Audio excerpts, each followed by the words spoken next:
Think I am live. Let's see. Hey guys, welcome. Hey there, YouTube. I think I'm live. I don't know. Got the sun in my eyes. Let's see here. I'm outside of my backyard today. A couple people on here. Hey Jordan, how you doing? Matthew. Let me know if you guys can hear me okay and see me okay. Let's see. Maybe that's better. Go this way.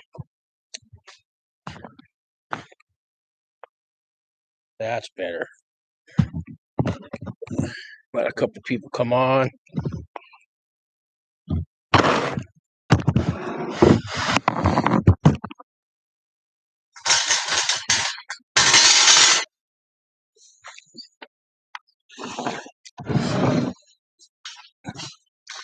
There, that's better. What's going on, YouTube?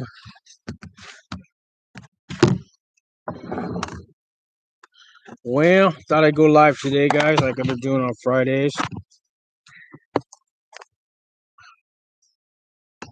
Let's see. A couple people in the room already. All right. So I hope we got some questions tonight. Hope I can answer them.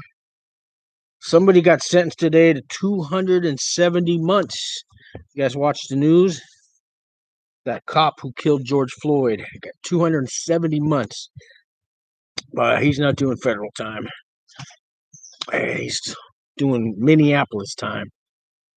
Minnesota time. Matthew says outdoors, nice. Yeah, thought I'd go outdoors in my little backyard here. Let's see. Yeah, 270 months. I don't know what the good time is in Minnesota. Sometimes those states, they do halftime. But yeah, that's the big news today on the news. That and our vice president went to the border, El Paso.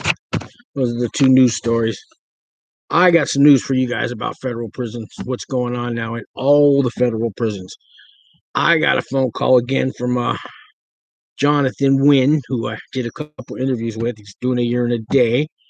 And he calls me a lot, and I said, doesn't this cost you money? I mean, I know it must be expensive. And he tells me, oh, I forgot to tell you, all the phone calls are free in the federal system right now because of the pandemic. We get 500 minutes a month, no charge. Every inmate gets that. 500 minutes a month for free. Call anywhere.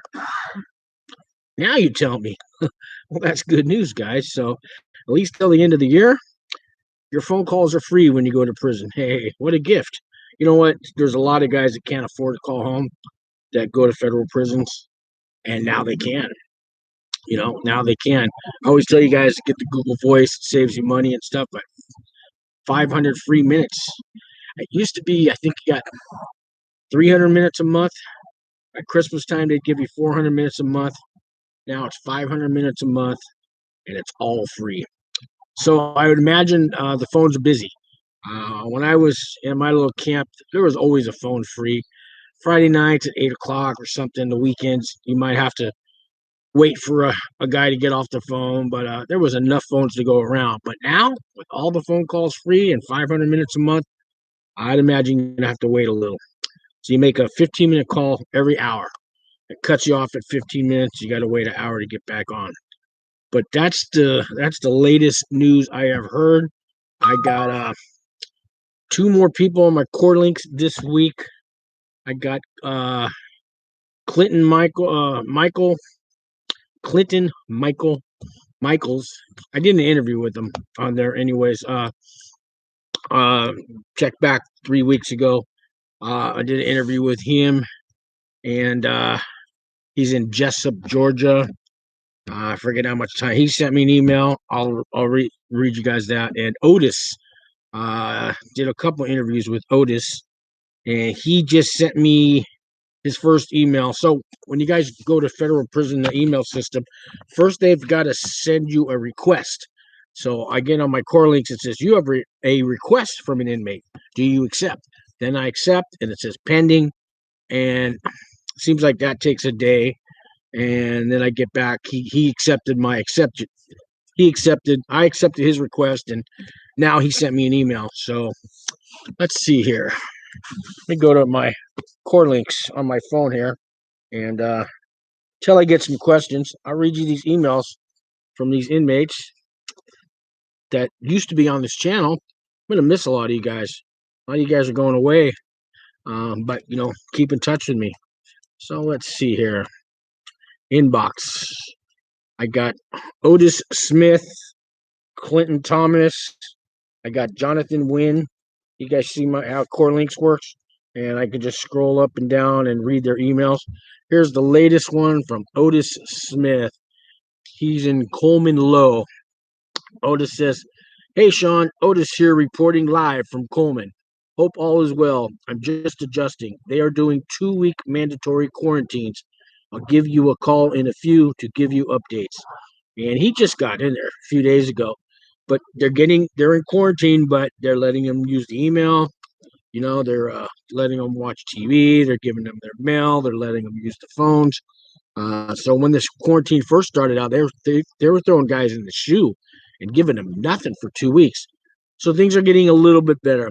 Hey, we got Luis says, which camp do they offer trade classes, welding, etc.? I know Sheridan does. Coleman, I believe, does their camp. There's a welding where I went at Florence in Colorado. If you go on the BOP website, Luis, it has a list of locations. A lot of times, a list of programs that are available. Sometimes you got to call each prison, and whoever answers the phone, you ask them if they can tell you what programs are available. A lot of the information you get from the BOP website, it's out of date. It's 5 years ago stuff. It's 8 years ago. It's not up to date. And because of the pandemic, some of these programs closed down. I don't know if they're open back up. Are they gonna open them back up? Did they swap it out for another one? Jordan, hey, what's going on? Have you heard from Larry yet? I haven't heard from him yet, although I talked to him the last day before he turned himself in. And I haven't heard from him yet. He turned himself in Tuesday. Today's Friday. Like Otis just went in Monday, I believe, and yesterday I got the request for him. That's Thursday, so it took a couple days. And Larry's not going to be the first. I'm not going to be the first person Larry contacts. He's got wife and kids and all that stuff. So I know that they've got limited amount of email time while they're in quarantine. So they open up the room for an hour here and an hour there and stuff. So I will hear from Larry, but he's got, family comes first, man. Family comes first. But I'll keep you guys updated. So let's see here. Clinton Thomas. I think his name is Michael Clinton Thomas. Anyway, I did an interview with him, and he's in Jessup.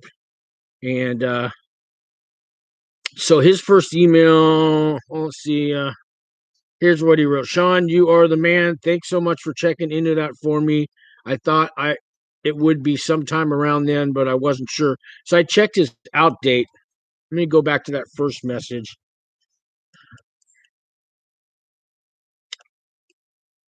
Okay. All right. It says, Big Sean. Yes, sir. Doing good. Thanks for checking in. I was going to get you a report soon, but yes, I'm in a quarantine unit at the medium, and we are in our cells 23 hours a day, 1 hour out for showers, computers, and phone. I do get to see the TV, but I can't hear it and look out my window, but that's about it.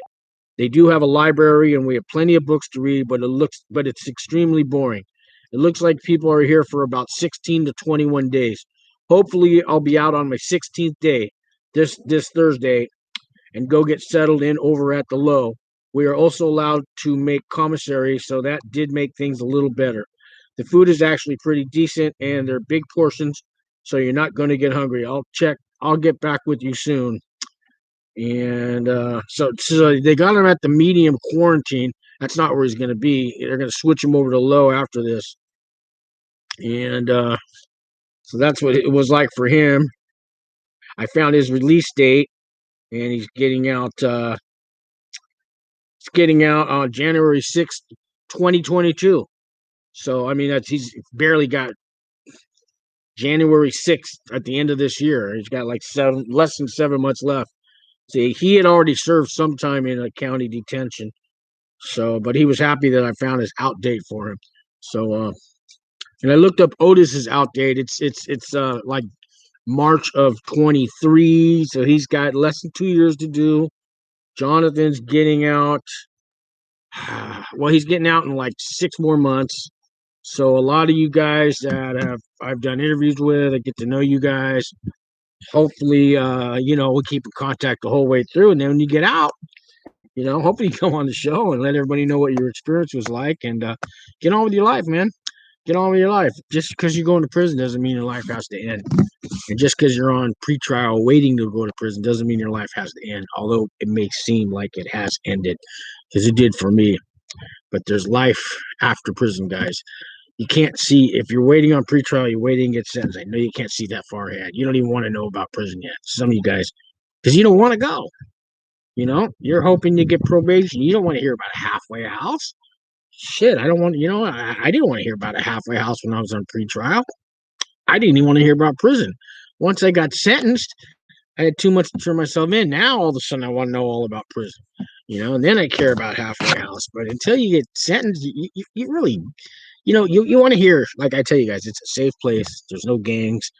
There's no paperwork to show. And, nobody's going to beat you up and make you their bitch. And you could drop the soap. Ain't nobody going to pick it up for you, though. But, you want to hear that if you do go to prison, it's nice to hear that if you go to a camp or a low that it's safe there, but nobody wants, I, anyways. Let's see if I got some more people on here. We got some questions. Jordan says, where can I look up people's release date? You want to go to BOP.gov. That stands for Bureau of Prisons. .g as in government. And when you get to the website, there's a little bar called Inmates. Click it. It says find an inmate. You can look them up by their name or their registration number. Usually you don't know their registration number, so look them up by name. And it'll ask you their first, last, and middle name. You don't need to know the middle name. It's going to ask you their age and their sex. You don't need their age and their sex. Just put their first and last name. That's enough. And if it's Larry Smith, 220 Larry Smiths are going to show up if you have a common name. And it'll tell you if they're released already. It'll tell you if they're not in custody. It'll tell you if they're in re-entry somewhere, which means like a halfway house, or it'll tell you where they're at. And it has their out date. Out dates can always be changed. When you first get there, they're going to give you an out date. That doesn't mean that's the one that they're going to stick with.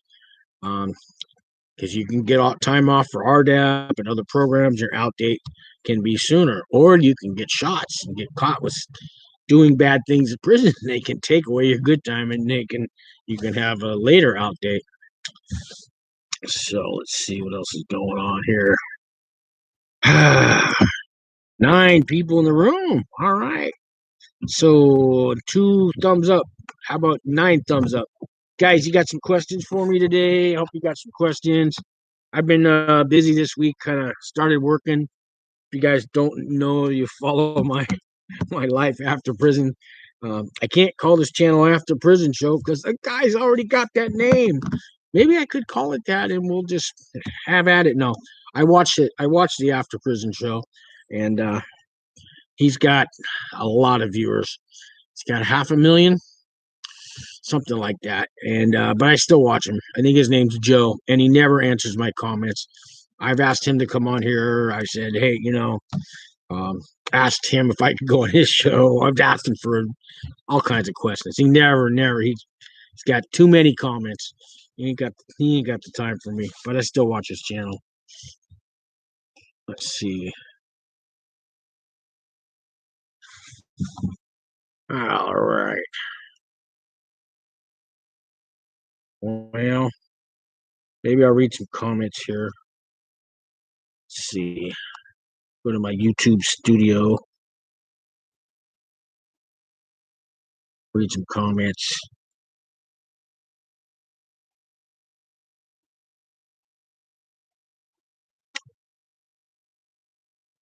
Angie says yesterday, I've been wondering where RDAP Dan is too. Yeah, you guys, anybody heard from RDAP Dan? He's been MIA like 4 months now. Where are you, RDAP Dan? Hey, Jordan's got a question. Okay, thank you. I was expecting to do 60 months, but a guy I know who has the exact same charges as me in the same district was sentenced 4 days ago and got 30 months. So that's got me excited. Just talked to somebody who was looking at 24 months and they gave him 27. Uh, but most guys are getting less time than they thought they were going to get. So 30 months instead of 60. That's a big deal. That's a really big deal.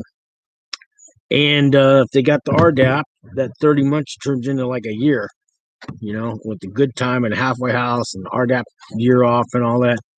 Yeah. Well, 30 months, you wouldn't get a year off. You'd get 9 months off on RDAP, but you do a year. You get 30 months sentence, you're going to do about a year. Yeah. That's a third time, which isn't bad. Yeah. All right. Let's see more comments here. So, like, guys, I got all these comments, and I don't want to read you like, oh, that was great, and thank you for singing, like Leela G. First of all, thank you for helping a lot of people, giving them a lot of information that will help them before prison. But I don't want to.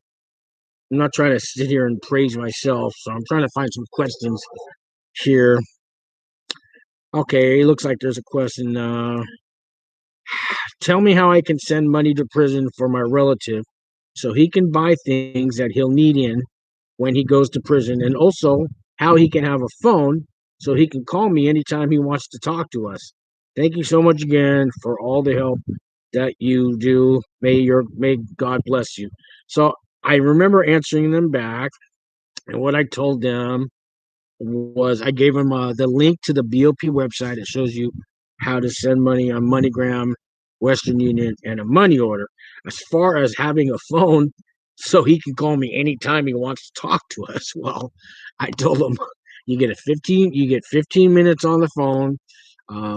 It shuts you off, and you got to wait an hour to make a phone call again. And I told them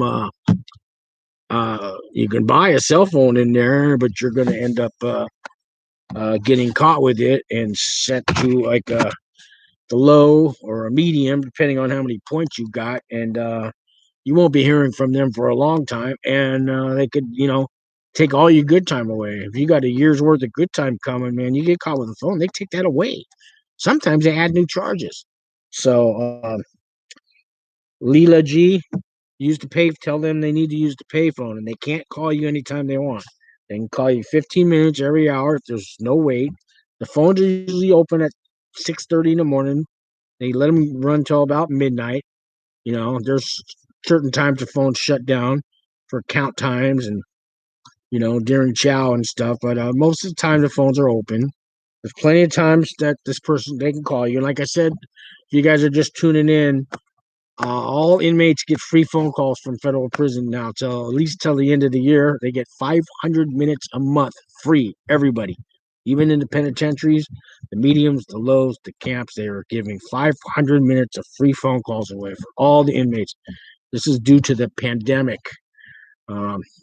Whether the inmate has access to a phone, because in the USPs and the mediums, those guys get locked down a lot, and they get their phones taken away a lot. They get in fights a lot, especially in the penitentiaries. I mean, those guys will fight over 25-cent top ramen soup, man. They'll fight over because he looked at the guy the wrong way, because he said the wrong thing, because he didn't say excuse me when you bumped into him. They'll fight over it, and then they get the whole place gets the phones taken away. But in the camp, they do some bad, stupid things and get things taken away, but nothing like in the penitentiary. Hey, Matthew says, Sean, you hear about the McAfee suicide? He was being extradited for tax fraud. Could he have gone to a camp? Probably for tax fraud, but I didn't hear about McAfee suicide. I didn't hear about it. Tax fraud, maybe. If that's all the why would you commit suicide? Well, no. I remember there was a time I thought about it too, when they're coming at me with 14 years and all this in the beginning. Yeah, sure. This guy actually went and did the suicide. Did he do the suicide from in prison or before he went to prison? Jordan says, after prison show is okay, but I feel like it's more goofy than serious, and it's all state info. Yeah, can't do RDAP, unfortunately, gun charges. If it's not a gun enhancement, I've heard of guys getting the year off for RDAP. There's a guy, Jones, Mr. Jones. He was one of my buddies that I played guitar with. Now, he didn't think he could get an RDAP either when he got there, and he had gun charges, right? But they were guns that he had like in his closet that were registered. So he was in there for selling meth. All right, but he had guns in his house. He told me he had a World War II rifle and he had a shotgun. And because they weren't assault rifles or something like that, and they were more collectibles or a hunting gun, he got to do the RDAP. He got to do the RDAP, but he didn't have what they call an enhancement. He only had a gun charge or something. But the gun thing was on his record, but he still got the RDAP. So it depends. And he was out of the 9th district. That's kind of on the West Coast. He was out of Idaho, which is still part of the 9th district. And the 9th district is pretty liberal. So I've known guys with gun charges from the 9th district to get RDAP. I don't know what district you're in, and I don't know if you have a gun enhancement or just possession of a firearm. If it's just simple possession, you might still get the RDAP. Matthew says he committed suicide in a Spanish prison. Well, okay, I could, like, if it's what I heard about Mexican Spanish prison in Spain or Mexican prison. When you say Spanish, is that Mexico or is that Spain? Uh, they both sound pretty bad. Matthew says, "What's tax evasion?" Yeah, I don't know how much time he was looking at either. I mean, if they told me 20 years, I definitely consider suicide because I mean, why bother live 20 years in the penitentiary? Now, I'd think of suicide. I really would. I could see that. Spain. Now, I don't know what Spanish prisons are like. I would imagine they're better than Mexican prisons because Spain is in Europe, but that doesn't mean much. Yeah, it doesn't mean much. So no, at first I heard about this suicide. So what do you guys think about this cop getting 270 months today? Is that a fair charge? Ah, what do you guys think about that? That's 22 and a half years, and he's a cop, so he's gonna be in special PC custody. Yeah, his life's over. The guy looked pretty old. I don't know if he's 40 or 50 years old, but Jordan says it's a gun enhancement, unfortunately. Western District of Missouri. Are there certain books that prisoners are not allowed to receive? Like, does the prison screen every book that comes in? Yeah, you can't have a book on how to build a bomb or how to escape from prison or how to manipulate guards or, certain race books. You can't have Mein Kampf and, certain books they consider racist and things like that. So yeah, they look at every book. You can't have pornography. Um, so yeah, they're gonna. There's probably a list of books that are not approved. I don't know what they are, but just use your common sense. You know, don't buy a book on other things you can do with fertilizer other than grow plants because you can build bombs out of fertilizers. You got to be careful what kind of the reading material is. Jordan says also I don't think the 270 months is fair. Matthew says why not fair? Yeah, I don't think that's fair really. That's quite a lot. It's quite a lot. Jordan says, do you have any good books you recommend? I have a list of over 60 already. Ha ha. Well, it depends what your subject matter is. I like sci-fi. I read a bunch of sci-fi books, so I read all the Star Trek books. Call me a nerd, but there's a whole series of Star Trek books out there. So I found a whole bunch in our library. I read them, but and I read books on history. Um, I don't know. If you guys, there's a guy called Michael Savage, has a radio show. He writes a lot of books. I was reading his books. It's a little right wing kind of stuff, but yeah, I get into that kind of stuff. So, whatever floats your boat. I mean, there's millions of books out there, man. Millions of books out there. Find a book club, on Amazon and join it, and join several, and sometimes they're pretty cheap. I've seen them $39 for the year, and they'll send you a book a month. You know, let's see. How can we donate books to camps? You can receive 5 books at a time in the mail, from your family or your friends or whatever, and they can be used books, and they can be paperback book, hardcover books, and they can be used 5 at a time. That's like 5 a day, or three people send you 5 books. You can only have 20 books in your possession at a time. Any more than that, you gotta like donate them to the library or get a friend to hold them for you or something. But I ask you, after you read the book, put it in circulation, man. Put it in a library or pass it around the dorm or the unit. Let other people read it. You're not gonna take all the books home with you after. Donate them to the next guys. Unless you want to take all the books home.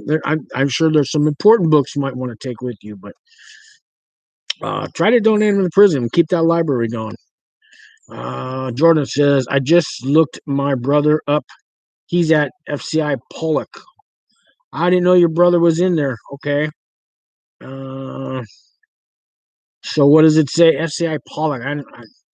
God, that's a new one for me. I don't know where that is. Matthew says, you think 22 and a half years was too much or too little? I think it was too much. I don't like cops, and I don't like bad cops, but that case was, I don't know. I brought it up on. In a way, he was only doing his job. He didn't care about that.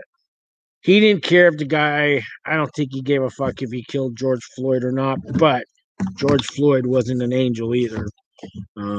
Maybe if he didn't resist arrest, George Floyd would be getting sentenced and not the cop. You know what I mean?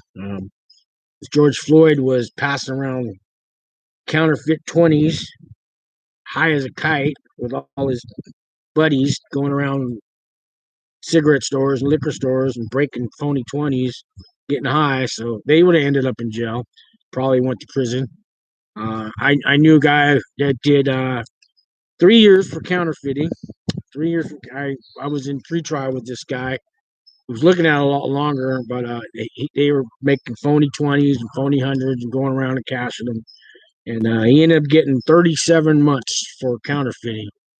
So that's what George Floyd would have got had he lived. Probably something like that. Instead, the cop goes to prison. So it's too bad it all worked out that way. Just, when you're sometimes you don't comply with what the cops say, man. Cops don't care if they kill you. They're obviously, there you go. When a cop is out to arrest you, he's going to arrest you. They don't care if they kill you. Just remember that. Cops aren't nice guys when they're out there and you're trying to resist arrest. So you can end up dead, and cops should pay the consequences of that. If you end up dying because a cop forcefully arrests you, the cop should go to prison. 22 years. I don't know. I don't think the cop really meant to kill him that day, but it happened. So, I don't know. 10 years, maybe. I think he should have got 10 years. But what are you going to do? Let's see. Jordan says, it's in Louisiana. This is his second time in the feds. Ooh, second time in the feds. 6 years the first time and 6.5 years this time. Is it possible to end up in the same facility as your co-defendants? That'd be cool if I was in. It is possible. There was two brothers that were at the camp I was at. One guy got 5, one guy got 2. There was a father and son, and they lived in the same cubicle. They were Koreans, and the father didn't speak English. Only the son spoke Korean and English. So, and the son was doing like 2 years, and the father was doing 5. So when the son left, I got to know the father, and I tried to help him out a little bit because he didn't really speak English. But yeah, co-defendants can go to the same place. I had a bunch of co-defendants. I'm still not allowed to even talk to them. And some of them are my buddies. I don't know why I can't talk to them. Excuse me. I mean, what do they think? We're going to sit there and badmouth the feds? Well, we might, but don't we have the right to do that? So, I've seen husbands and wives broken up, never be allowed to talk to each other again. Then I've seen husbands and wife both get time. They're not going to do time in the same prison, but, so yes, co-defendants can go to the same place. And I don't know how they decide if you're enemies or friends, because some of my co-defendants were my buddies, and I wanted to do. I want to call them today. They did some time. They're out. I'm out. I'd love to call them, but my PO keeps reminding me, you can't do that. Don't you dare call them. We're friends. I got nothing against them. Well, let me talk to them. I don't know. After probation, can I finally? Jordan says, with my brother, haha. So Jordan, he's second time in the Fed, so he didn't learn his lesson the first time. I wonder, and he got 6 years and then 6.5. Is he in a camp or a medium? And I wonder, I've seen guys. So there was a guy from where is he from? Not Wyoming, Montana. And he had done 10 years in the Feds, like back in the 80s. And now here it is later, 2017, I go in and he's got a 5-year case now, dealing meth. And he's back in the Feds, didn't learn his lesson. He said they sent him the first time to Sheridan camp, and he already took the RDAP, and now he was back in Florence, and they didn't want to send him to the same camp for some reason. They sent him to Florence. So I understand they won't send you back to the same camp, but they will send you back on a violation to the same place. I don't know what the feds. Jordan says totally different types of charges than his first time around. He did 6 years and then he was out for 13 years, now back for 6.5. So do you think, Jordan, the feds watched him this whole time?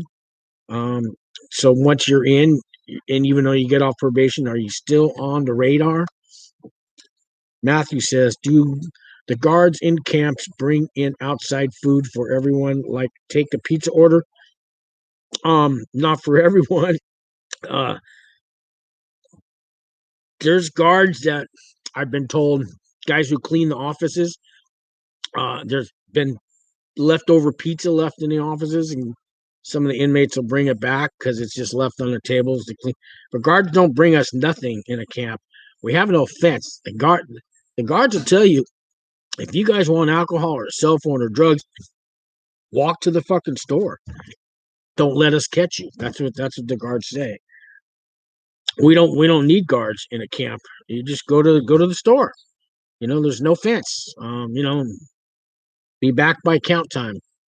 It's that easy.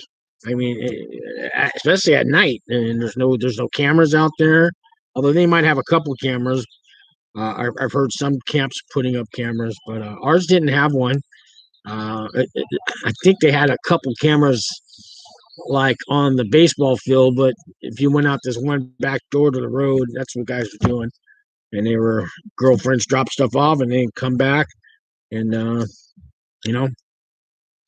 some guys went down to the Super 8 motel, saw their girlfriend for 2 hours and came back to camp. One time, guys, this is true. I got up to take a leak at like 1 a.m, and I saw a guy with blue jeans and a white t-shirt walking down the hall to go use the bathroom, coming out of one of these cubicles, and I didn't reckon he had street clothes on. And then in the morning, he wasn't there no more, and the guy who was supposed to be was back. Because I asked somebody about, what was that? I saw a guy with jeans. They go, yeah, well, he had somebody switch places with him so he could go run around town. And so when they do their 3 a.m. count, he had his replacement sleep in his bed, and they do the count. And, the guards don't lift up to look at your face while you're sleeping. The guards only need to see your hand, your foot, a piece of your skin or something. They need to see that there's a person laying on the bed, but they don't match your picture. So, sometimes that happens. Let's see here. Eris, hey, good evening to you too. Jordan says, yeah, they probably checked in on him. First time was drug conspiracy, but then when he got out, he started a business and was super successful. Legally, he had a Lamborghini and $1.6 million house. But an employee of his quit and started his own business, identical to my brother's, and my brother was pissed, so he burned the guy's business down. Fuck, man. Well, damn, dude, get over that shit. Well, okay, now he's in prison, so you know, yeah. So I don't mean to laugh, but so your brother's got a Lamborghini, a $1.6 million house, and an employee. So one of his employees quits and starts his own business. Well, for one, maybe he wasn't treating that employee as good as he should have. And what's wrong with your employee being successful too? If you can't be jealous. I mean, now he's in prison. Went burned his business down. Shit, man. If I'm working for a guy and he's teaching me and everything, and I want to have my own business one day, I would hope he'd mentor me and be happy that I got my own business and help me get along, not burn my business down because I once was his employee. But I don't know the whole story behind it, Jordan, but don't do that, guys. All right. Well, I'm outside, so I'm going to smoke. In prison, I'd like to say, um, even being in a camp without the fences, it's still a prison. Still a prison, guys. Still a prison. The only thing is, it's a safe prison. A safe prison. So what am I gonna talk about? Anybody got some questions for me? Questions for me? I've been talking. A lot of you guys call me on the phone lately. I appreciate your phone calls. I try to answer and call everybody back. Yeah, you guys, I won't be talking to anymore because 4 people had to turn themselves in this week that I've been getting to know. So I will miss you guys. Jordan says, LOL. I know right can take the man out of the hood, but can't take the hood out of the man. He's just the type of person that does not care, does not care, does not care at all. He's perfectly fine with being in prison.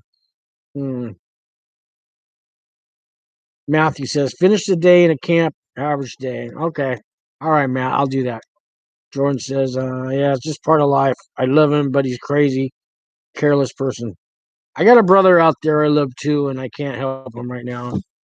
You know, calls me up at 3 in the morning, and I know he's on something. And if you're watching Pat, like call me last night, 3 in the morning again. I'm not gonna answer my phone at 3 in the morning. I don't want to get started on that, but I love you, brother. I just hope you get the help that you need. Um, anyways, let me finish this. So Matthew's asking me to finish the day in a camp. Matt, you've been watching this for a while, and I never finished the day in a camp. So I talked about going to breakfast, and so I had a job. I worked from 11 to 4:30, give or take, over at the ADX Supermax. So after I had my breakfast, I had to go in. There's a 10 a.m. count. So after I had my breakfast, what I do?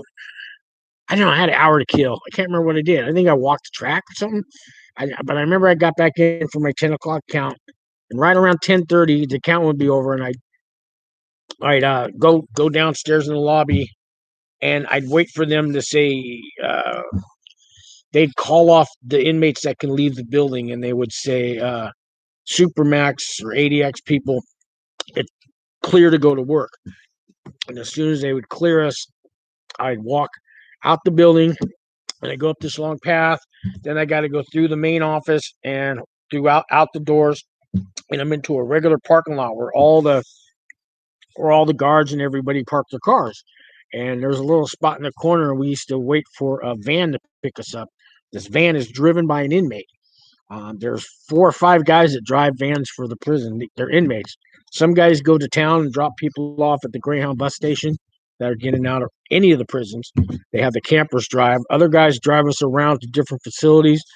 There's one driver that takes people to town. They have jobs in town. They go work for the city and the parks and mow lawns and do landscaping around City Hall and stuff like that. And they come back at the end of the day and they got to get dropped off and picked up. There's another inmate that takes people to dentist appointments and hospital surgeries and things like that. Sometimes the correctional officers drive us to the dentist, and sometimes the inmate drives us to the dentist.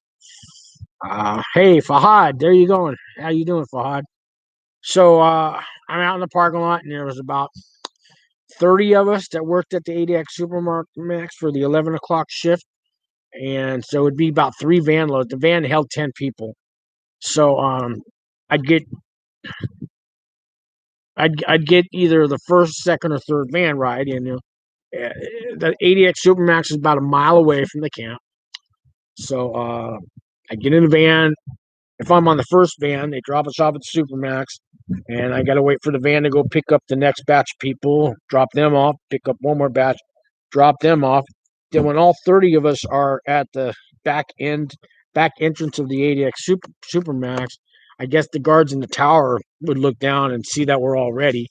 And then the correctional officers from food service come out, and they have 2 sets of gates. One gate would open up, and there'd be 3 or 4 correctional officers come through the middle gate, and the last gate opens.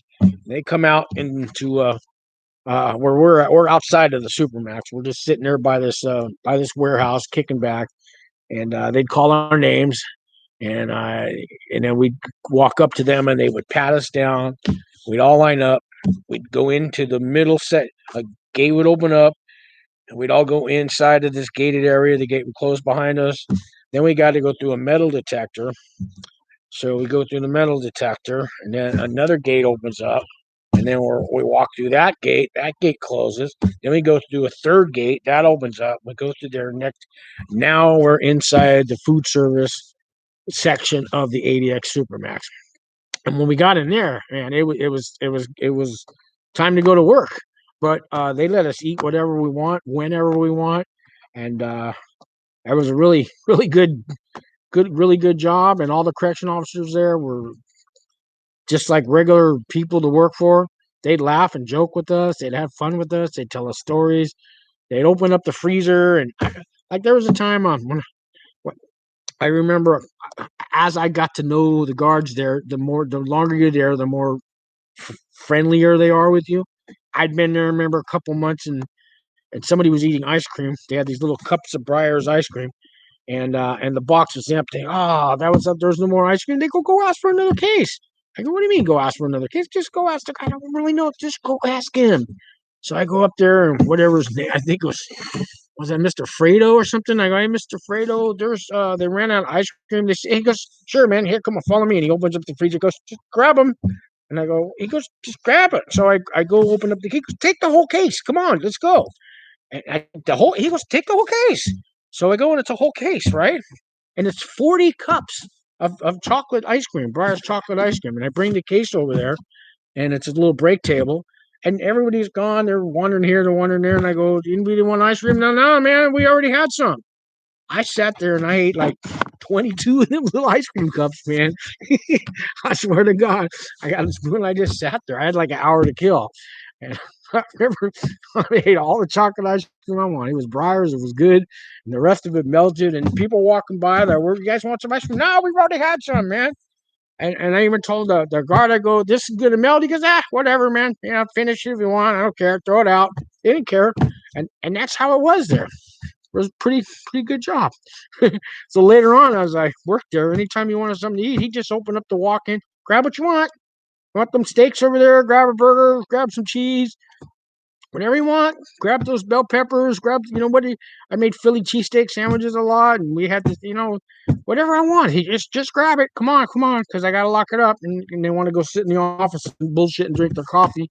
And they just gave us the run of the place. But when it came to working, we worked. When the food line got started, and, we got to feed 440 inmates at the ADX Supermax, and 3 or 4 correctional officers and like 20 of us inmates would all line up, and we'd do these trays, and we'd get them ready.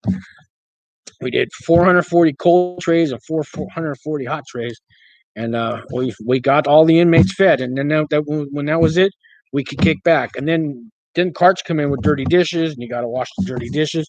But it depends on what station you're at. You start off in the dish room. I worked my way up to cook and work on the line, and it was a really good job. So, anyways, 4 o'clock comes.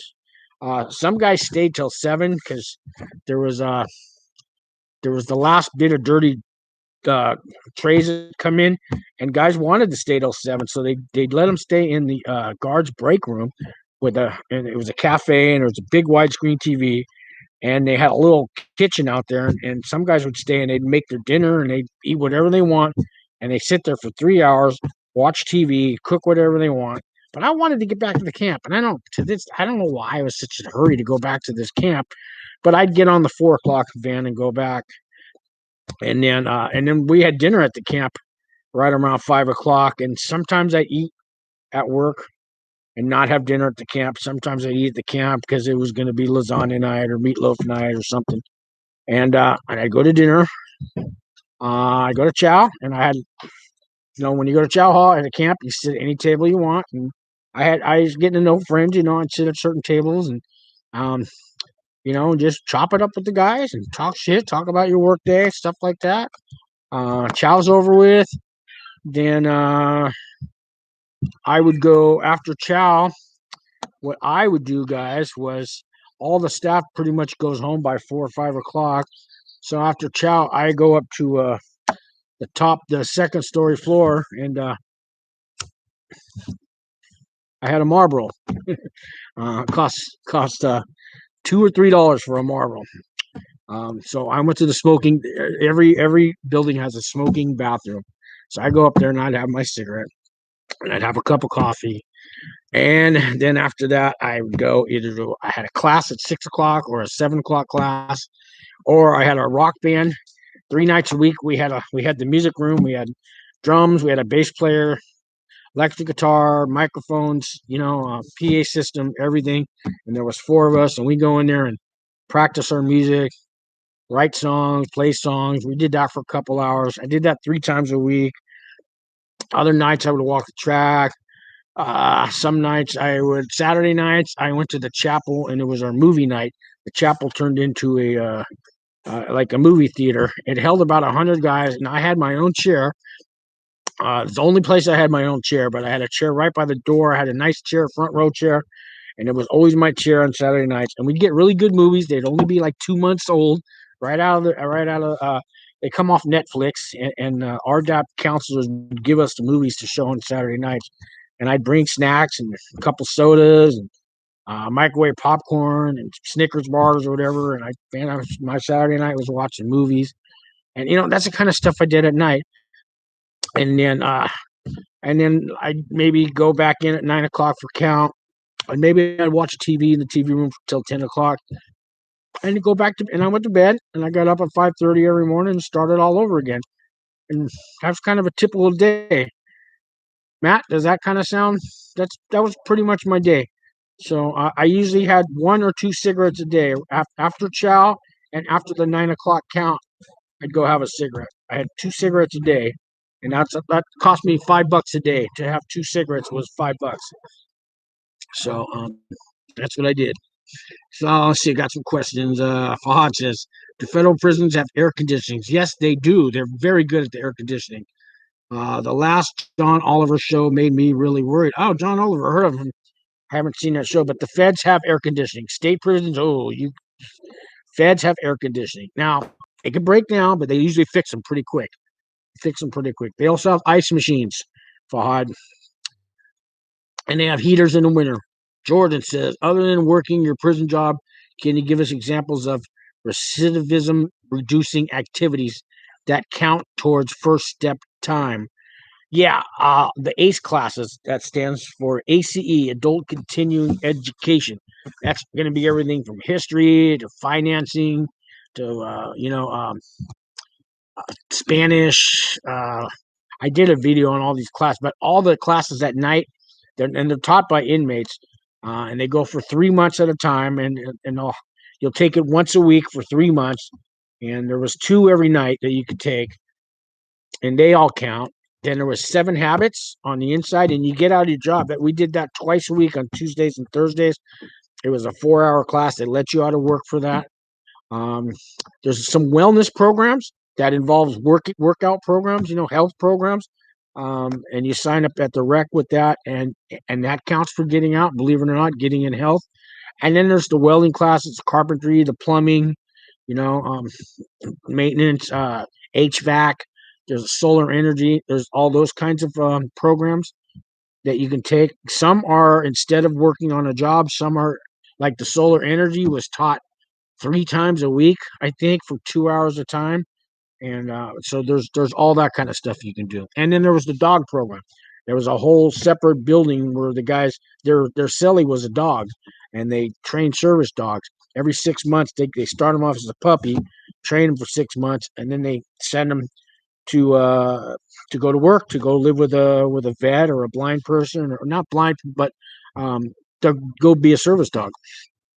So let's see. Fahad says, also, what happens to the people who have dietary restrictions like kosher or halal? How does that work in a camp? Yes, they have a kosher menu and a halal menu. They're kind of the same. And let them know when you get there that you are kosher, that you're halal, or if you're vegetarian. They don't have vegan, but they have vegetarian. They have a low sodium one, and I think they have a dietary one. And so you let them know, and they will give you a kosher meal or a halal meal. And a lot of those kosher meals are just frozen dinners that they buy cases of them and they heat them up for you. Other times so there's a section in the back of the kitchen called the clean room, and all the meals are prepared only for halal and kosher, and nobody's allowed in there except the one inmate and the one correctional officer that's assigned to that room, and nobody else goes in and out. They keep it. It's called a clean room. So yes, they will accommodate you. Matthew says, yeah, appreciate it. Love to hear the inside stories. All right. Let's see what else is going on here.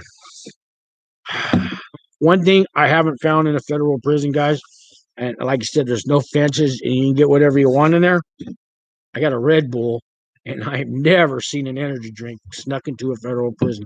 I've seen Jack Daniels, Patron brought in. I've seen Popeye's chicken snuck in, but not energy drinks. I don't know why.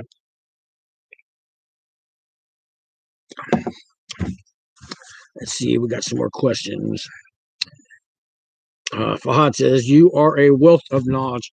No, Fahad, I'm a guy who went to federal prison and just sharing his experience on YouTube. I don't know about a wealth of knowledge, but I'm not afraid to tell you guys, my experience, the truth, what really happens. But I don't have the war stories like shanking a guy, or I can't tell you how to make a tattoo gun. You know how we make a tattoo gun at a camp?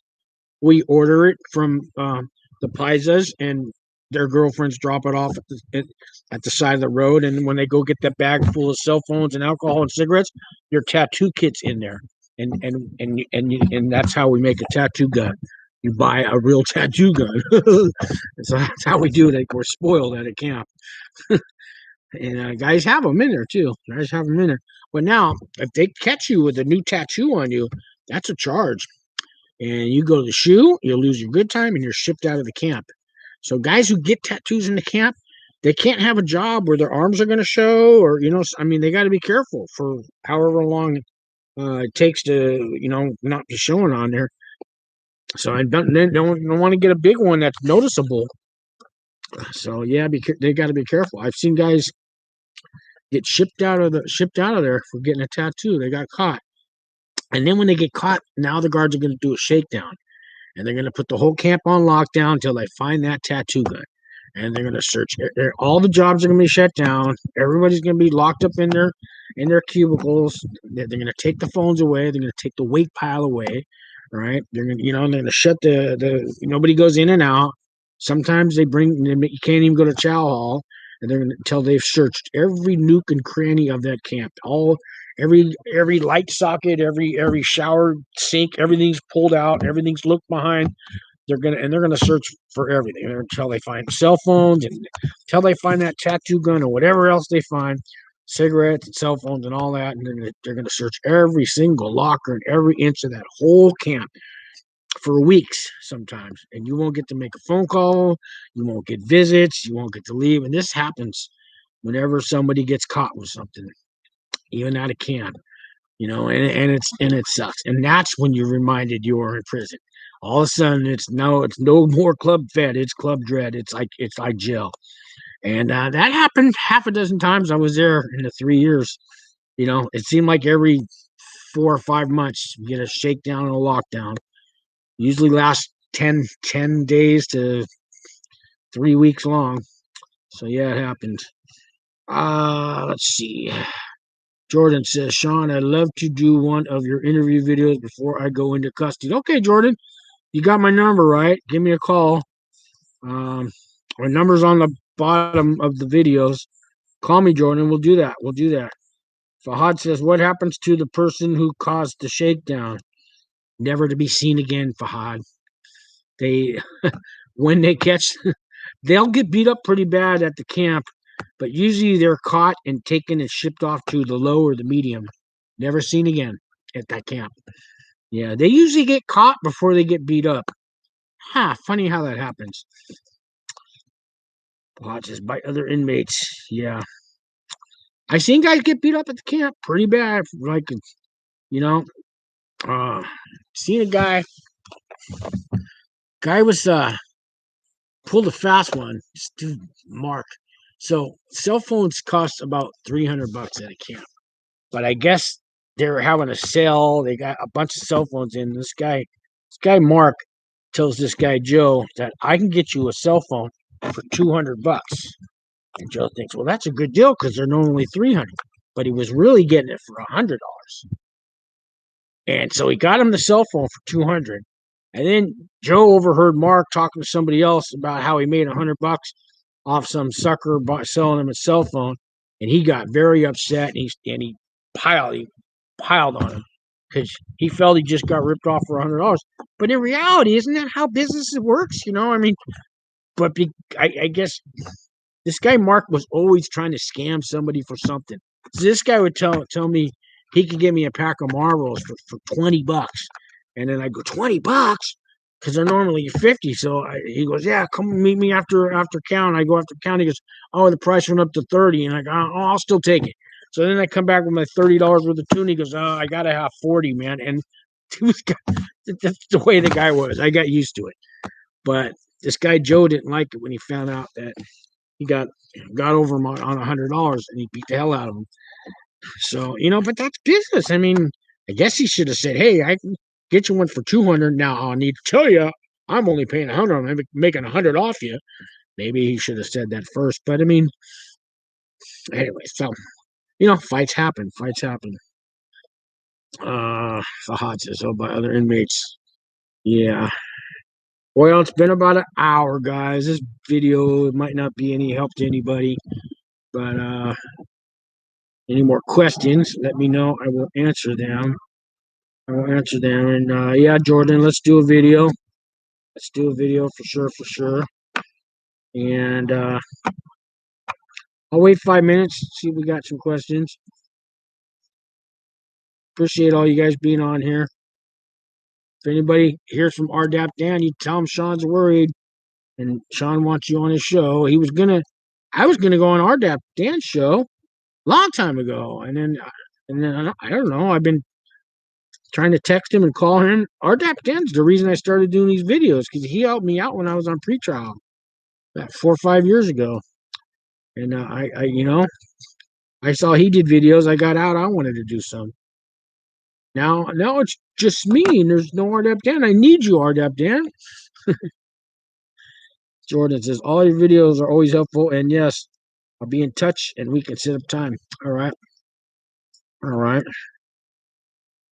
Well, subscribe to the channel, guys. Hit the like button. Do all that. Yeah. I don't know. Guess I'll say goodnight. Appreciate you guys watching me. Matthew says, how's it going with your PO? So far, so good. He came by Monday. I had to pee in a cup, and I barely could. I, he wanted to watch me in the bathroom, and I locked up, but I was able to get a little drop in there, and he worked it, and it was clean. So that's all I care about. He was happy. I told him about the YouTube channel because the last three, that's the fourth PO I've had now. They keep switching on me, but the last three were fine with this. They told me to keep doing them. So I sent him some links to watch some of my videos. That was Monday. I haven't heard back from him. He said he was going to check them out. So I got to be careful in everything I say on here. But I got nothing but respect, like I say, for these correctional officers and my POs and all that. I got to do the right thing, guys. And the only thing they could get me on is I smoked cigarettes while I was in prison. If they can come back at me now and throw me in prison for that, I hope not. That's the only bad thing I did while I was in there. So yeah. How's work's going good, Jordan? So far, so good. Hardest thing for those coming to visit people at camp is going home. Fahad. Yeah, people come to visit you, it's leaving. That's the hardest because they're leaving without you. So they have to be reminded that you're still in prison when they leave and you watch them leave. I see guys, they watch their visitors go get in their car, kids and all that. That's the hardest thing, the end of the visit. That is the end. That is the hardest thing, guys. All right, guys. Well, good night. Leave me comments, suggestions, things like that. Subscribe, and see you guys in the next video. Have a great weekend.